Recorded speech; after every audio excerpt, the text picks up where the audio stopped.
episode of Critical Critique. Pause on point. Today we are we're doing a bit of an analysis of something. A bit of a meta-analysis.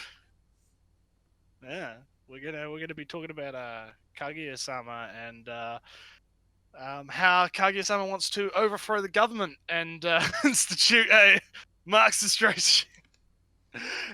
Not a communist regime, a Marxist regime. Yeah. The real deal. Big difference.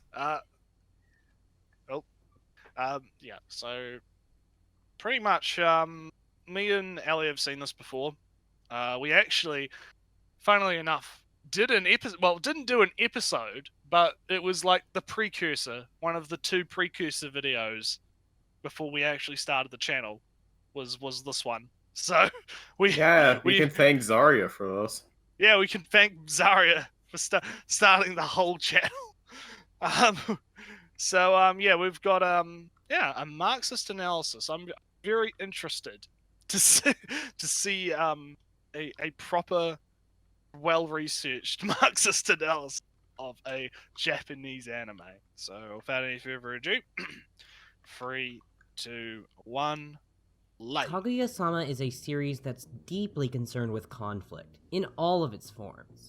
As the opening narration describes, even romance, that oh-so-sacred space where human beings can directly connect to one another, is ultimately a battleground. A place of division where the strong conquer and the weak submit. This is a very intriguing hook for a romantic comedy, a genre which typically shunts its power dynamics off to the side, barring those cases where they're used to fulfill the fetishistic desire. Yeah, I can see what's... This video was removed for a while due to copyright claims, and I already see what's changed.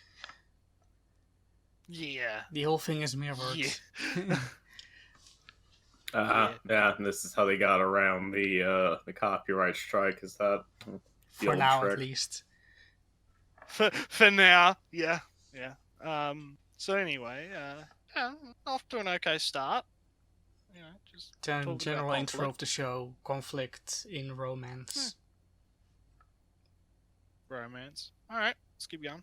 Of their audiences. To pose a romantic relationship as one that bears significant similarities to that of a master and slave, or a boss and worker, is a strong statement. Oh look, it's what's usually posted in our Discords.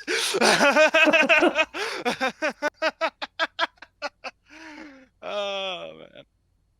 But anyway, yeah, I just want to crack that joke. Yeah. On the way in which all aspects of society, including those that tend to be regarded as pure, are mediated by the general social dynamics which are always present. The satirical nature of this statement does little to temper the implications which are always present. In fact, it only reinforces them, bringing the work to its fullest conclusion. What's key to understand is that the show does not portray the leads' error as being their belief that there are tensions in a relationship, ones indicative of hierarchy and class. Rather, it posits that conflict is the incorrect way to resolve these contradictions. Minor spoilers for the manga, though nothing that would... Okay. So, he says that there is a conflict between them, and the show says they're basically wrong for fighting all the time. Which is true so far. There are some words with some baggage attached to them, like in the beginning, worker and boss, and other such phrases, which set the scene of the coming a couple of minutes. Right. Yep, pretty much. Keep going. Ruin the story for you. Shutin Academy, the stage on which the entire series is set, is no ordinary school, not even by upper-class private educational standards. Having stood since the era of aristocracy, it has seen a shift in the mode of production over time, remaining a space dominated by the elites in spite of that. In this respect, it reflects the Japanese state itself. For as many qualitative differences as there may have been, Japan, like Britain and unlike, say, France, was able to weather the transition to capitalism with the state intact. The aristocracy may have been abolished, but its sons and daughters often retained their wealth, and were persuaded to accept the rising robber baron stock into the control room for the leverage which managed society. Shuqin is a battlefield, absolutely. So, yeah. Does she... Okay, so I haven't watched this video, but at any point does she ever actually cite that shit, as it were? Because from my understanding, quite a few members of in the older what was the merchant, or rather not the merchant, but the larger businessman, the Merchants Guild. Yeah. The larger companies, like during World War II, the Zaibatsus or whatever. From my understanding, a lot of their wealth was confiscated. Well, I think there's a slightly different argument in that the transition between what was before capitalism, feudalism, and all those forms, and into capitalism, which it is today. The French had a revolution where the monarchy, basically a system of monarchy was overthrown in France, but is still around in Britain. You're roboting a lot for us, but that won't transition into the. So I just think I'd let you know. It's a bit hard for us to understand you, but you'll come through. So it shouldn't be a problem. So if you just get a point, there was monarchy. France doesn't have monarchy, others do. So in that sense, but yeah, no, like, just my original question: Does she ever like cite any like historical text, or is she just saying those things? Not within the video. I would have to go back and check the description / comments to see if they cite anything, but I don't believe they do. Yeah. Zarya is a she, right? Like, I'm not like... I don't even fucking know. I think it's a she trying to be a he. I think. I can't remember which, like, no, because pedantic is a he trying to be a she, right? Yeah. So Zarya, Zarya, I think they're both he's trying to be she's. Okay. I think. I'll just keep take the saying... high road and say she, because that's what my first thought. Okay, anyways, yeah. I don't fucking know, man. Anyway, let's keep going. But a tempered explains the communism. As with the state it stands in for, it has many warring interests. The son of a major fast food chain and the daughter of a weight loss company's CEO would have different goals after all. Similarly, the daughter of a major LDP politician wouldn't have the same interests as the son of the leader of whichever opposition party formed 2 years ago. However, there is still a common understanding that, as a class, these people are on the same side. Intra-class conflict may occur. It is, after all, a remarkably competitive school, where exam scores are paramount. But at the same time, it cannot distract from the fact that these students are the future rulers of Japan. To put it in other words, Shuqin is a mock battlefield on which the conflicts between the bourgeoisie can be set, teaching the not-quite leaders of the nation how they should behave around their fellow class, leaving open some room for conflict, while still ultimately tending to... Yes, teaching them how they should behave. This is a comedy show, right? Yeah. Yes. Which is why I'm like, she's talking about how they should be behaving in front of their class. Cuts to this chick here dancing like a stupid motherfucker. Yeah, the problem is that that Zarya is looking very, very deeply into the class conflicts of everybody in the show, when it's not really the point of the show, and the show doesn't really also have something to say about the systems, the larger systems. No, you could make a kind of an argument that by not saying it and just portraying it, it's also a comment on it. But there are other shows that have far more of a clear message regarding classes, conflicts, elites, and commoners. I would say from the top of my head, Mao Shu, Mao and the Demon Lord and the Hero, where nobility and commoners are very... Yeah, that one. Yeah. I know the one you're talking about. It's somebody in it's gonna be some sort of meta shit, but somebody in I think either the general chat or whatever or that was posted FAP chat or whatever. Somebody posted something where somebody was talking about metatextual analysis, as it were. Yeah, this is why I hate that shit, because like it basically gives like kind of a carte blanche card for any fuckboy to go like, I don't know, look at Steven Universe and like come out with some sort of like some sort of example how, because of how the things around it are, it's totally like, I don't know, make up anything. I tell you what, there's a special episode we could do one day. There is a 1 hour long Steven Universe video by some cartoon fuckwit, right?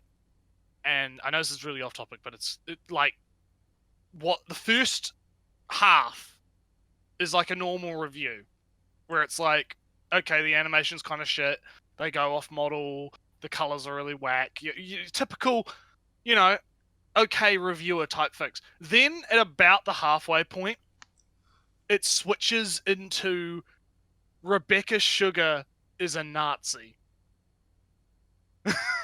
And has like a 15-minute rant about Star Wars The Old Republic, and how in The Old Republic you could play as a light side, dark side person, and and how that is destroying white supremacy. And it's like I actually had to have painkillers after watching it. It was that much of a headache. It was so crazy. You need to link this to me. That sounds amazing. I have to find it again, because someone linked it in like a Discord once, and I watched the whole thing. And while I was watching it, I was like commenting in the chat, and I was just like, "What the fuck am I watching? What?" But it kind of goes into what we're doing, like meta-analysis shit. It's like, when analysis goes too deep, it comes out the other end. I don't even think this analysis goes very deep. I think actually it's very, very superficial. Yeah, I mean, it's superficial because it's not commenting on the work itself. It's commenting on the situations around the work. Like, it's talking about all of this, I mean, I understand it. Like, again, these people don't watch anime made like prior to like 2010 9 times out of 10. So, like, they don't have much of like a I guess repertoire or whatever of of shows that would actually examine things like this. But I would say that it's not wrong to analyze, to do a Marxist analysis of Kaguya-sama, nor it would be wrong to take an analysis of slavery in Shield Hero.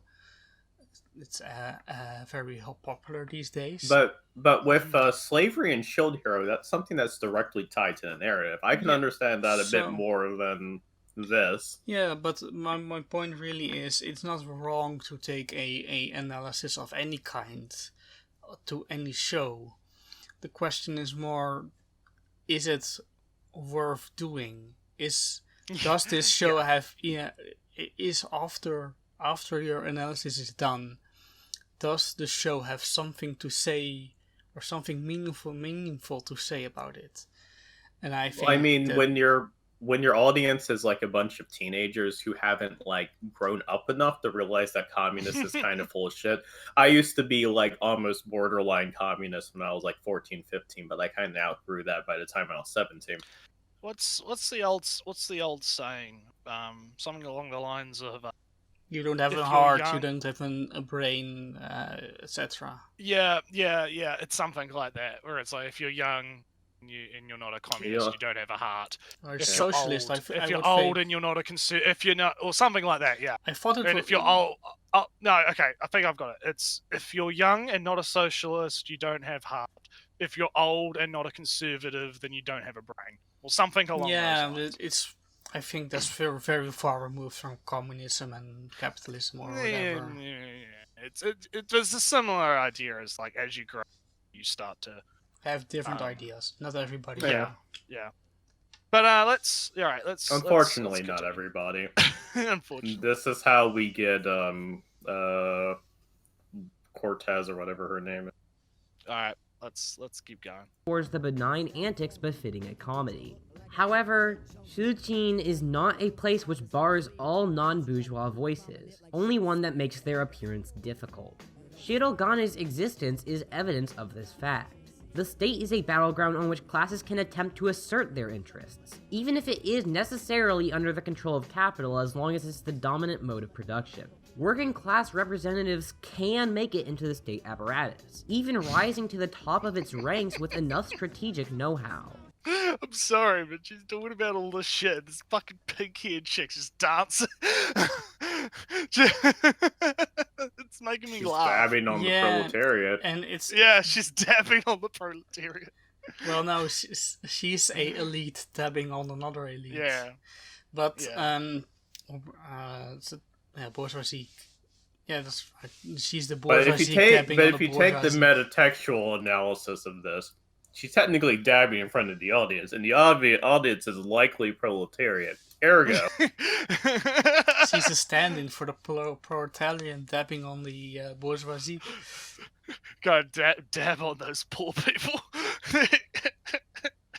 But I think this is just a very convoluted way to say normal people can make decisions if they work hard enough, while the elite can just do it whenever they want. Right. Let's keep going. Similarly, workers who try hard enough and find enough luck while doing so have access to some degree of class mobility. For this reason, the Shuqin of the 21st century is demonstrably different from its aristocratic incarnation. The working class is not barred from power as a result of their ignoble birth, at least not as long as capital avoids a real threat to its very existence, but through the simple fact that things are so stacked against any given individual not born into the bourgeois lineage that their ascension is functionally impossible. The series makes no attempt to hide the fact that things are weighted against those of poorer means. Bribery is a common method for getting into the school, and those who haven't attended for their entire lives, known as impure students, are ruthlessly mocked, making up only 1% of the student body in spite of its official status as a meritocratic institution. The class struggle of society at large is just as present here, but with a caveat. Impure students are totally incapable of toppling the hierarchy of the pures, as they make up a minuscule amount of the populace, a marked difference from the world as a whole, where the proletariat far outnumbers the bourgeoisie. This puts I don't think there's much being said right now. There's a lot of words. No, a lot of talking. It's kind of going in one ear and out the other. There's not a lot of, substance, I guess. I mean, at this point, she's just bitching about people's ability to pass their lifelong earned wealth down to their children. Yeah, she's also kind of mixing reality with what the show is doing. She's in one sentence. She says people bribe their way into the school. The next sentence she says people what's the term she uses for normal people? Impure? No, before that's in the context of the show. I can't remember. No, let's say people who have not lived in the school or been at the school for their entire lives or something like that. But There was that, and then I think there might have been something else. Just before that, where she's saying that the mobility part, where she's basically in the same breath saying people who are not the elite don't have class mobility. My phone's going off. I'll be back in a sec. I'll just finish my point. People who are not the elite don't have much class mobility, and in the same sentence she says, and the elite can buy their way to the school, which is mixing the reality and the show very heavily. And I think she should make more clear which she's talking about. What is the show doing, and how is that reflected in reality, or the other way around? Because now it's just one thing. Instead of mixing the two together. All right, let's keep going. Anyone who would want to change things in a precarious position. Formally, the school is equally open to all who put in effort, but entry is not actually possible for the vast majority of common people, and in fact, it is actively discouraged by the blatant cheating of those in power. With this, Kaguya... Okay, so... go to another school. Well, no, because this school... is my solution to that. The school is the school. It's the school for the posh... rich people. I gotta get. She kind of said earlier where this show is a staging ground for the elite, and this is the school of future generations. So if you're here, you'll have a say in the future, and if you have a say in the future, then you're part of the elite. So this school is the only way to have class mobility. Which is kind of stupid, because I mean. I don't know. Here's the problem: is the show doesn't really actually talk about a lot of this. I don't think so. It's kind of like, all right, I guess. I guess it's just like when I'm thinking about it, it's like, no, you could probably find. You don't have to go to the school to be happy. Like it's not a major problem. Yeah, but because she's seeming to act like she's acting like it's a black and white sum game where it's like, oh, if you can't get into the school, then you're objectively going to have a worse life than these other people, and that's objectively bad, and it's not good, guys. You can't, like, private schools are bad, okay? It's not okay. Well, this is just kind of the end result of what happens when you just see all of human existence as being one massive power dynamic. You end up with really skewed and weird perceptions on reality like this. Little bit. I don't know. I just find it weird because it's not matching up with my personal life experience is the problem. And I'm like, I don't know.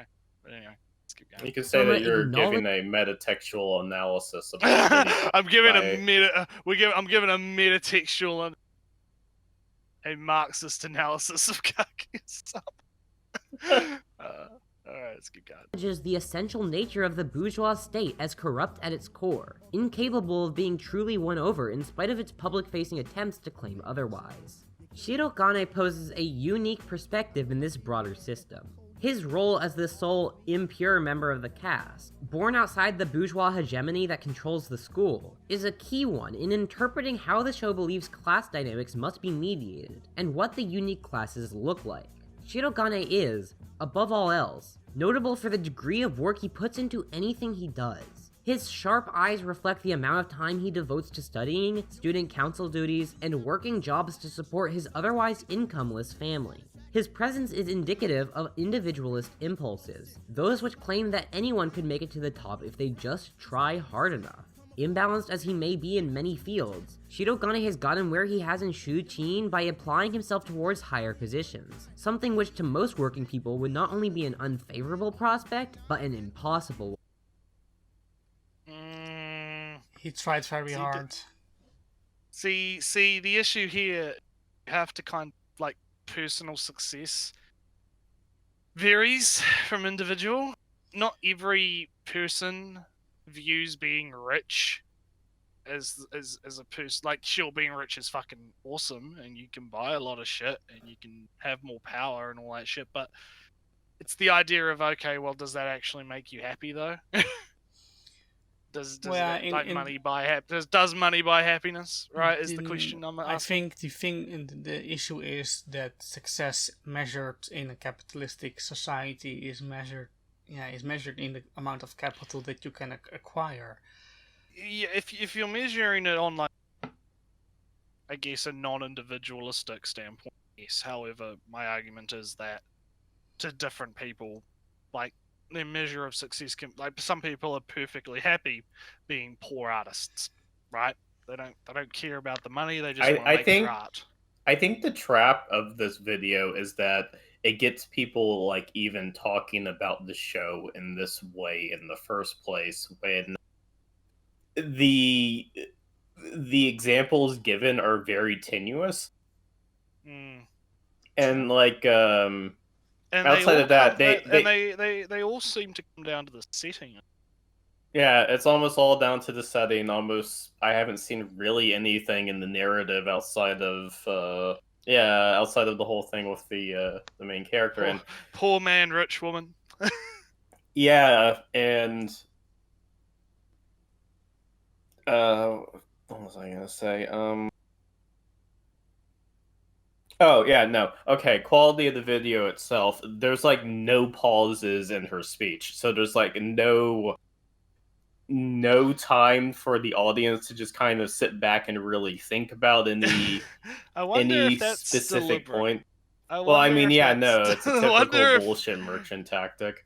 Yeah, I was gonna say, I wonder if that's deliberate, because, I mean, yeah, not allowing people to kind of sit there for a second and take it.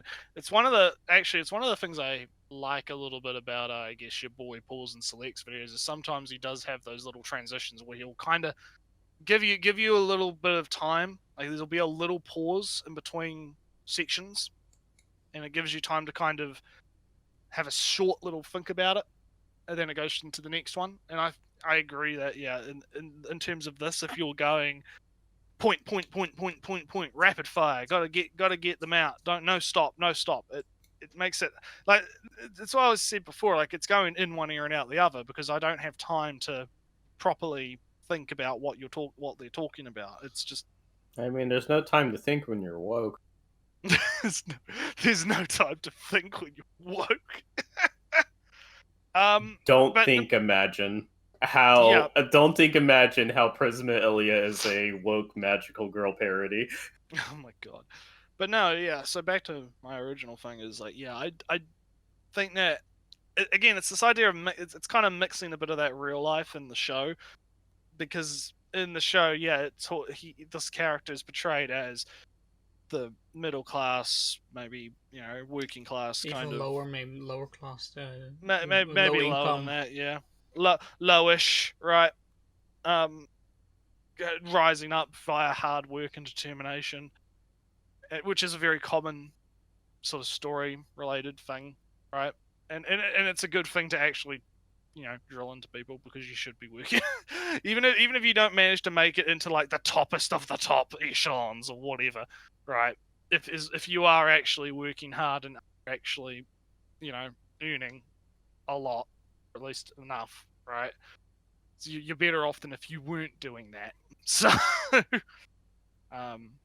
yeah, I don't know. It's a bit meh, but let's continue.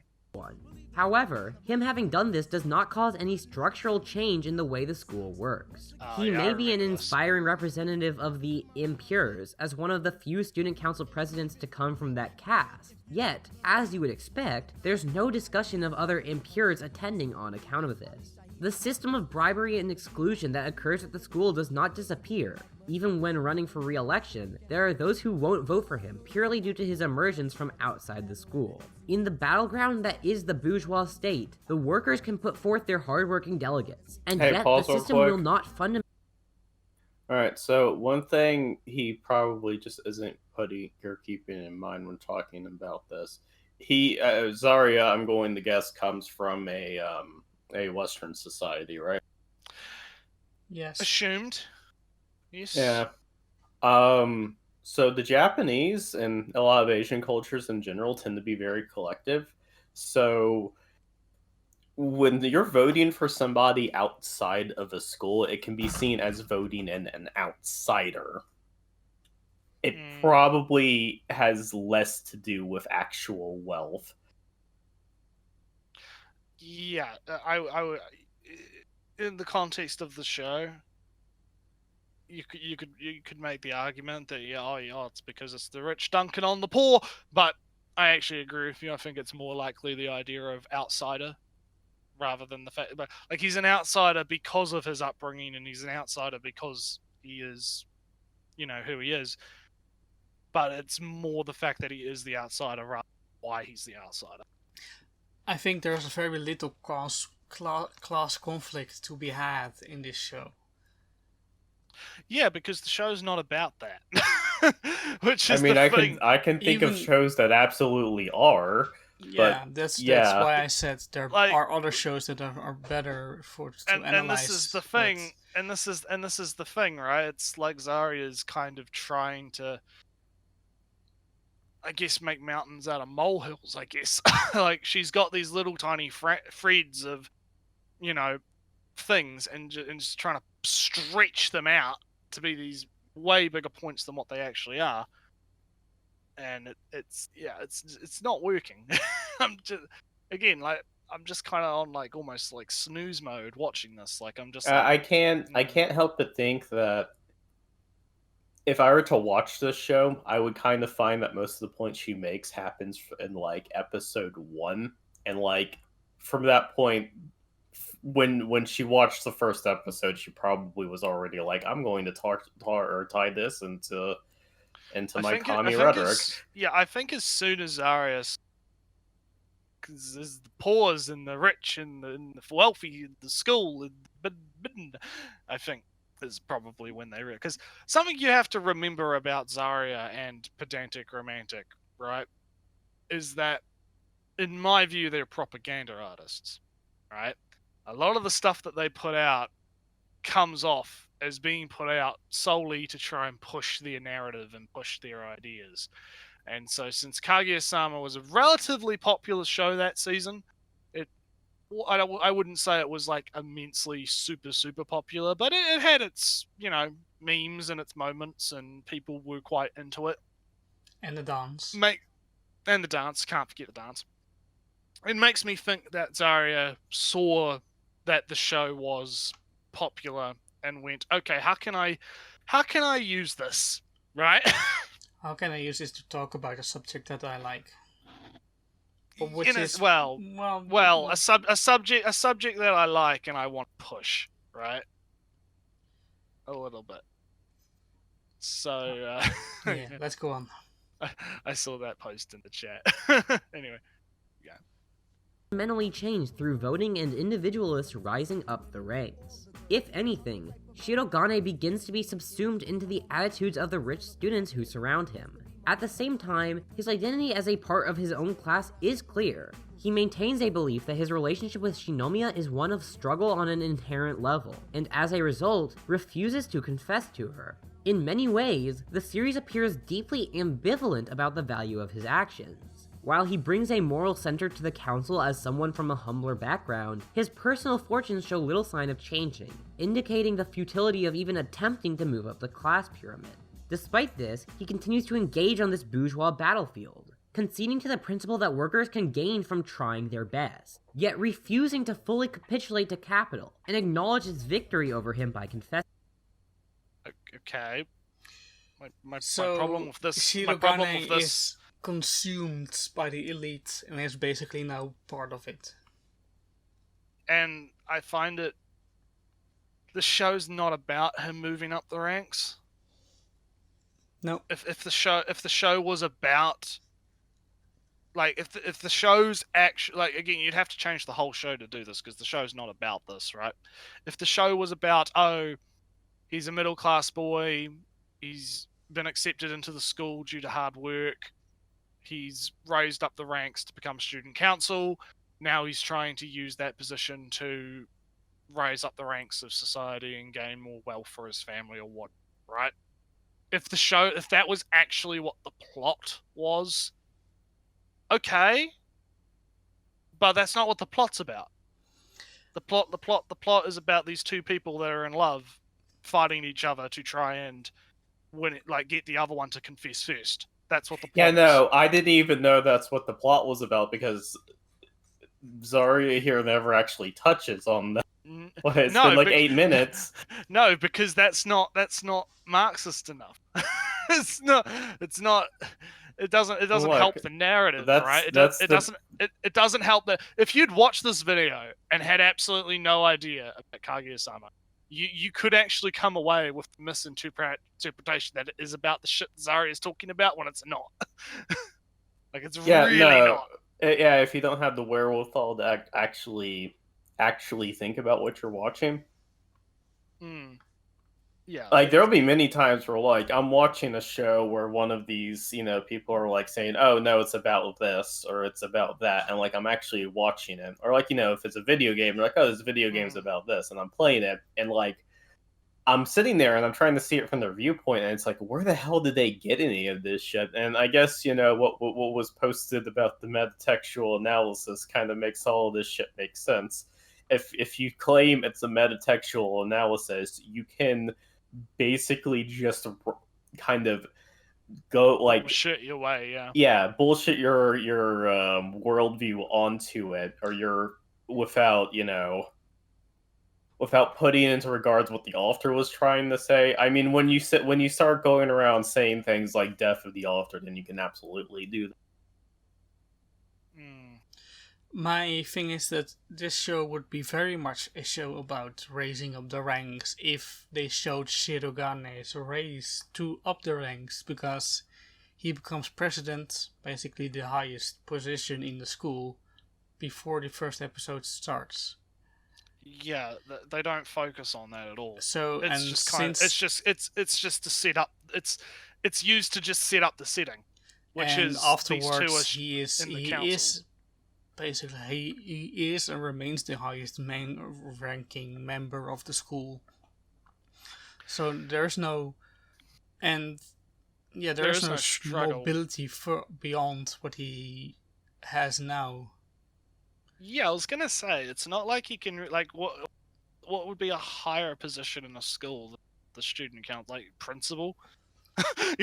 like where is he logically going to go?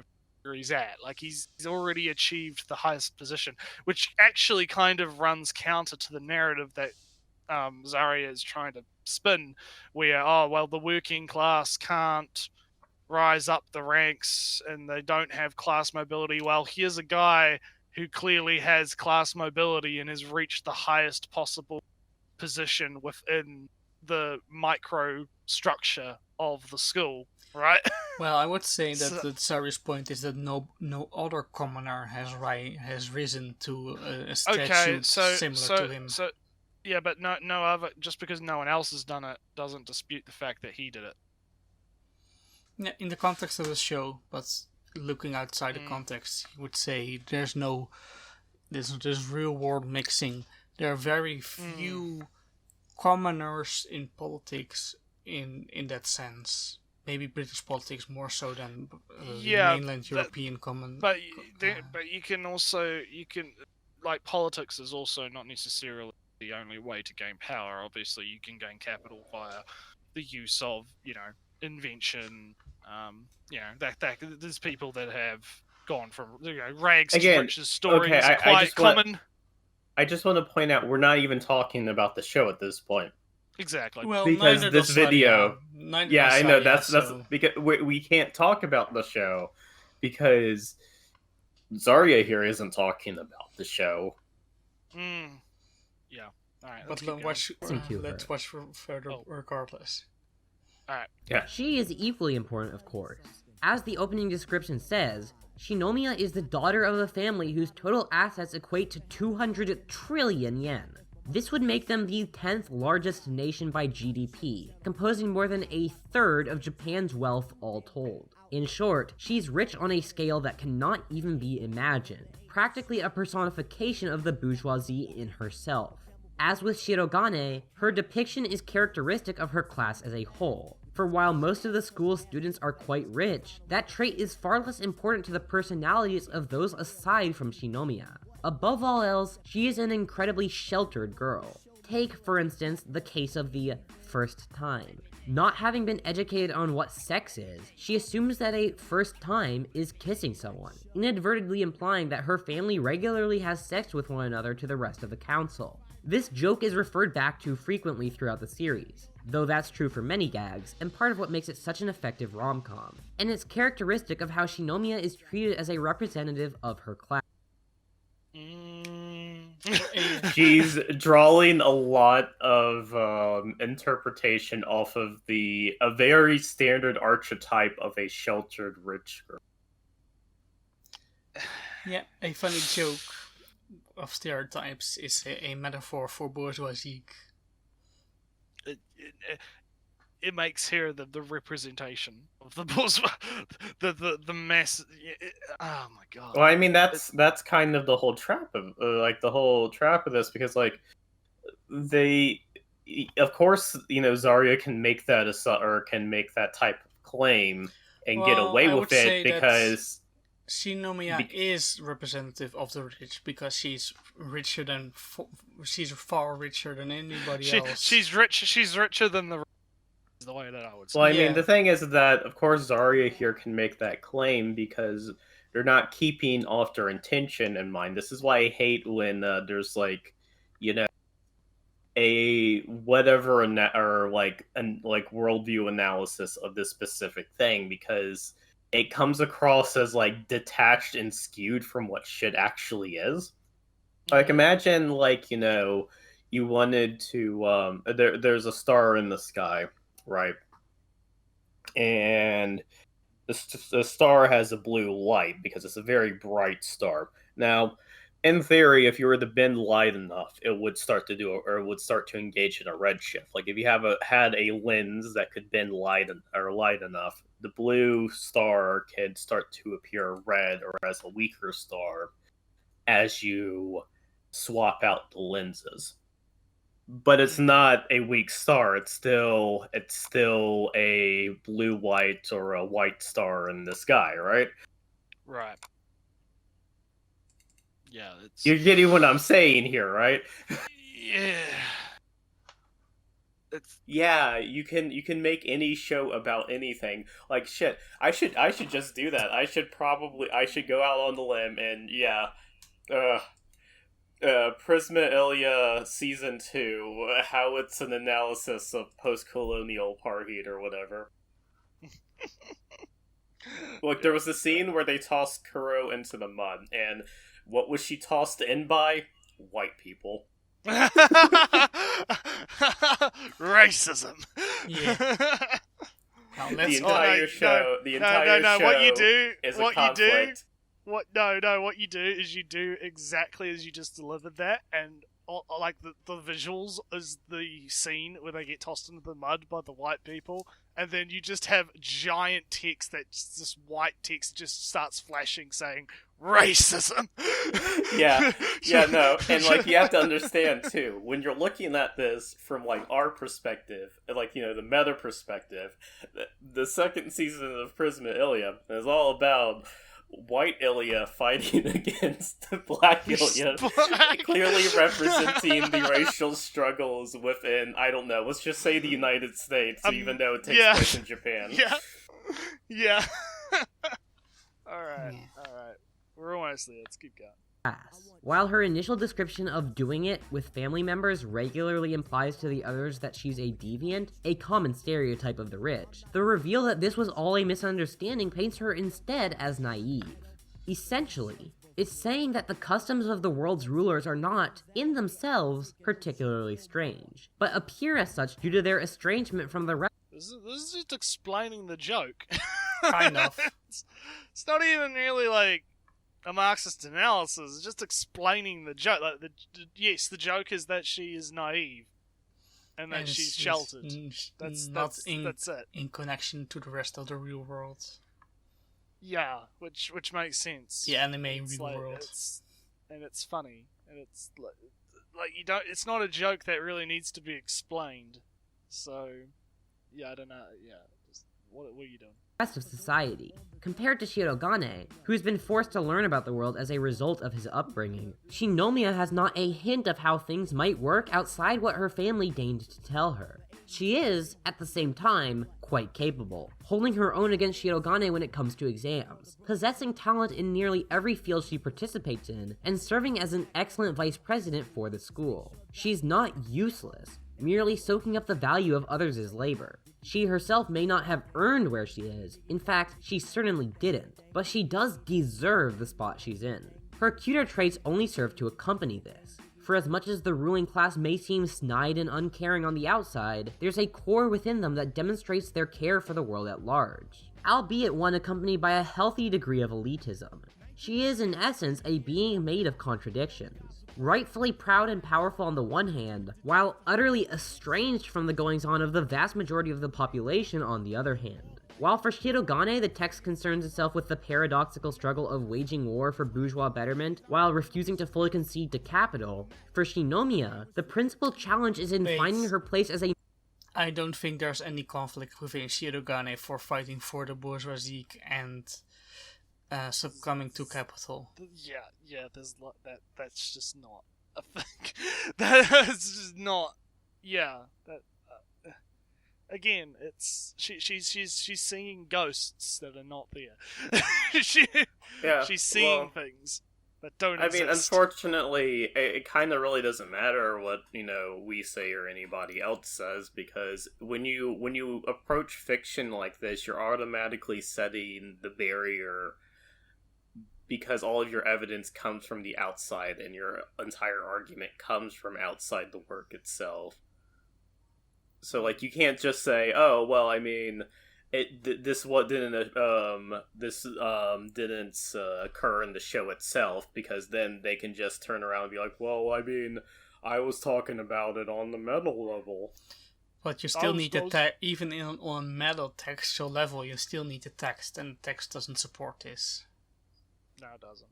The text doesn't support it, and if you were talking about the meta element of real life, then you need to actually state that that's what you're doing, which Zarya hasn't done. So, let's keep going. Member of the bourgeoisie, eschewing both the aristocratic tendencies of extreme wealth and the proletarian temptation of Shirogane, finding a place as a proper inheritor of modern society. The other students occupy an interesting space in light of this. Their place is not to directly represent the bourgeoisie in a single individual, that role is already taken by Shinomiya, but to demonstrate the normalcy of their broader numbers. Many members of the school bear names which are incredibly prestigious, if not as much so as the Shinomiya clan. Fujiwara, for instance, comes from a long line of politicians, including prime ministers, yet they're all shockingly normal, at least.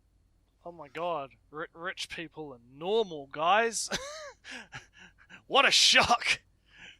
It's almost like rich people are human beings. It's almost with emotions. It's almost like Shirogane and Shinomiya are giving the main character treatment, and the rest don't.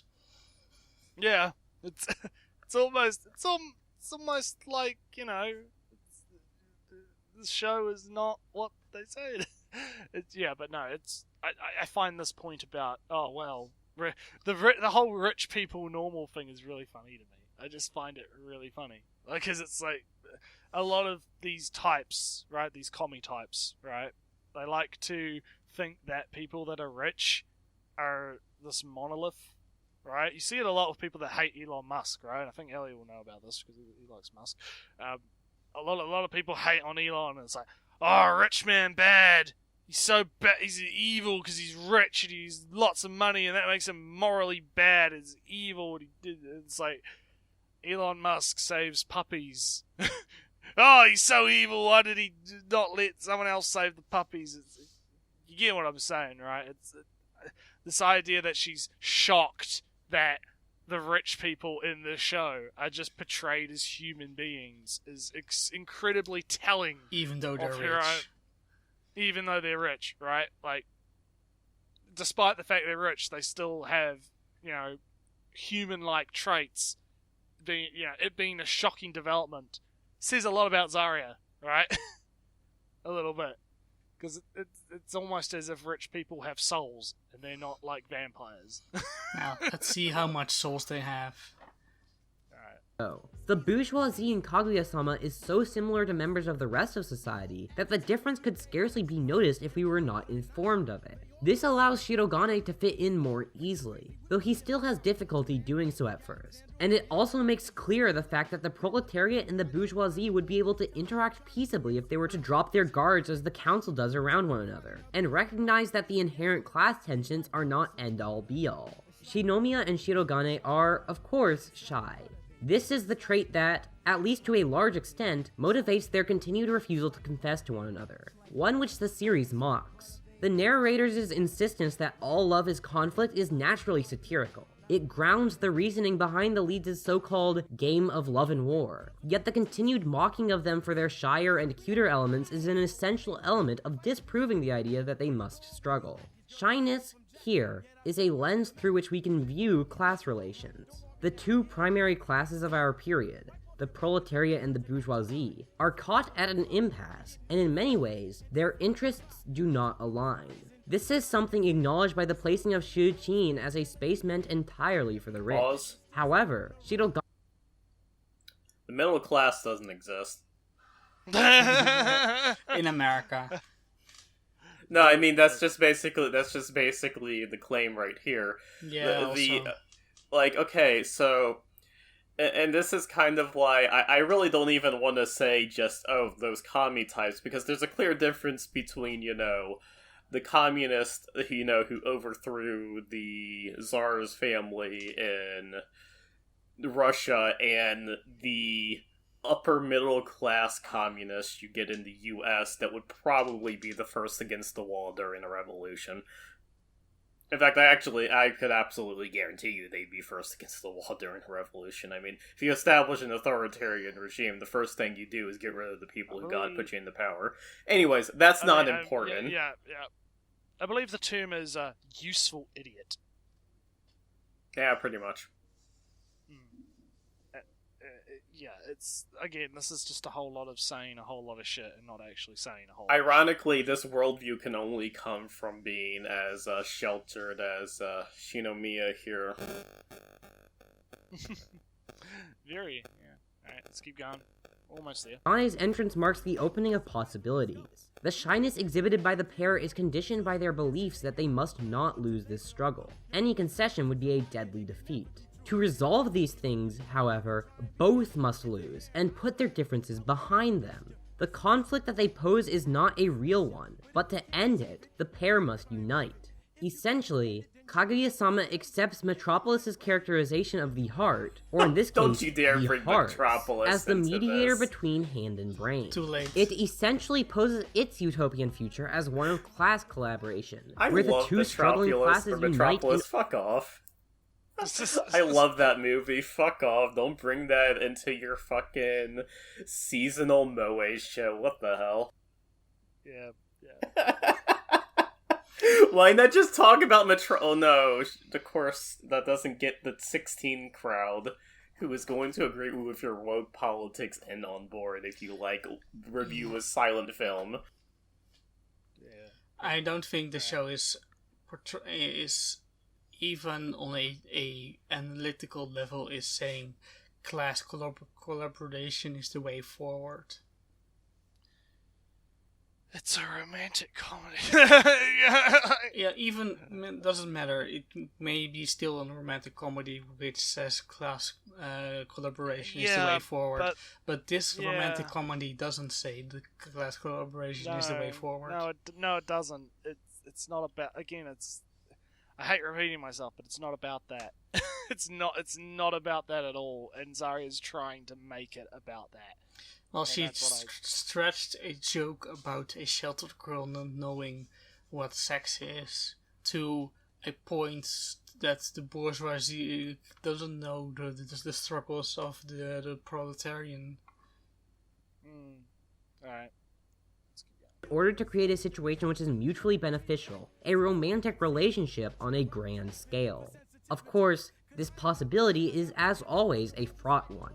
Dating will not ultimately upset the system, especially as the other students remain secluded from the proletarian masses, and Shirogane's ascent being necessarily individual limits this potential further, a signal of the work's inability to fully believe that class collaboration is a possible or positive outcome. Perhaps above everything, the notable existence of other prestigious schools, including those which are far less exclusionary of those of proletarian birth, challenges the potential of Shuqin as a grounds on which a utopian vision of collaboration can thrive, and serves to indicate the ways in which revolutionary sentiment remains in this work, if on the margins. It would perhaps be useful for someone to conduct a nationalist reading of this, though I'm not fit to do so. There you go, Lolly. You want to do a nationalist reading of Wow. Kaguya-sama? Yeah. Well, I'm not a nationalist, first of all.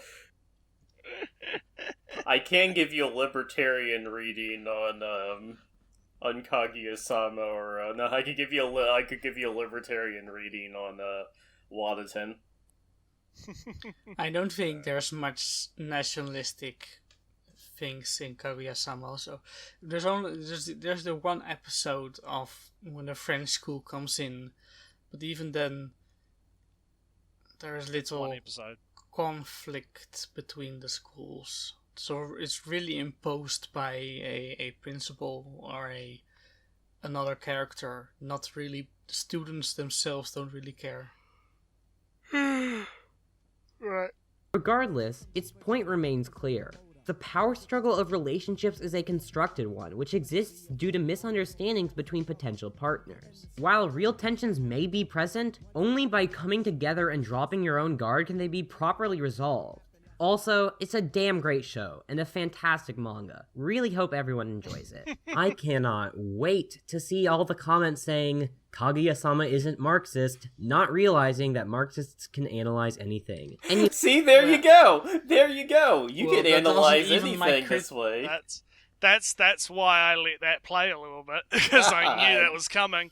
That is the I don't biggest cop-out. I don't disagree with it, but my point really is this show is rather pointless to analyze. Yeah. You can analyze anything with a communist, Marxist, whatever lens. I avoided saying it, but when we first watched this, me and Ellie, one of the things I kept saying was, just because you can do something doesn't mean that you should, right? Just because you can do a Marxist analysis on something, right, doesn't mean that you should or that it's worthwhile to do, right? And this is a case where it's not worthwhile to do.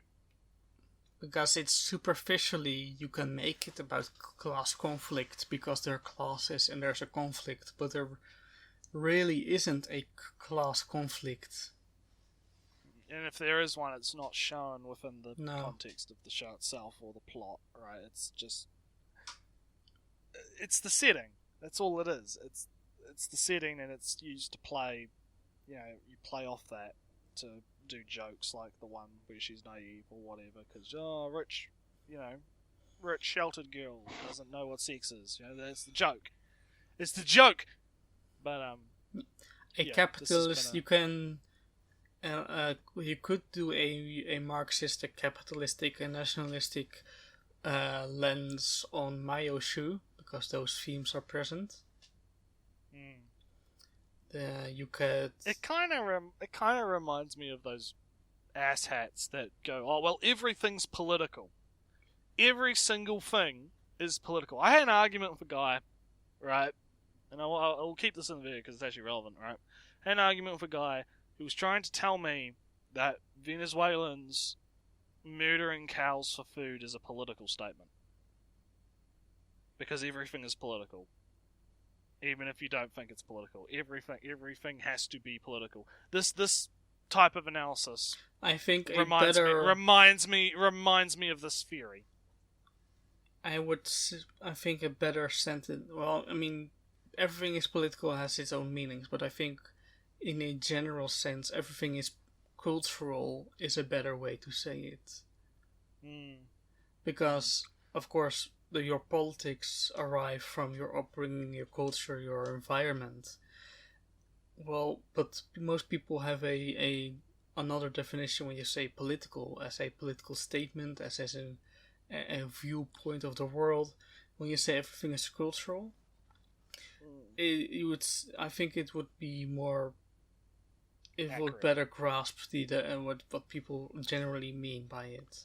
It's similar to when people say they don't want politics in X. What they actually mean is political propaganda in X. They don't want to see political messages shoved down their throats or pushed upon them. They just want, like, there's nothing wrong with like video games is where it usually comes up, right? There's nothing wrong with a game having political themes or being about politics and having it in it. Like, fuck, just look at Metal Gear Solid. Like, just tons and tons and tons of video games that can't be overt about politics it. in them. Like, Yeah, let me put it that way. You can't be overt because it's like when you walk into a room. Like, when you're, like, at a party, and it's the whole joke of, I promise I won't get political, then 3 drinks later. Like, it's annoying. Later. That's basically it. If it's shoved where it doesn't belong, or if it's really in your face about it...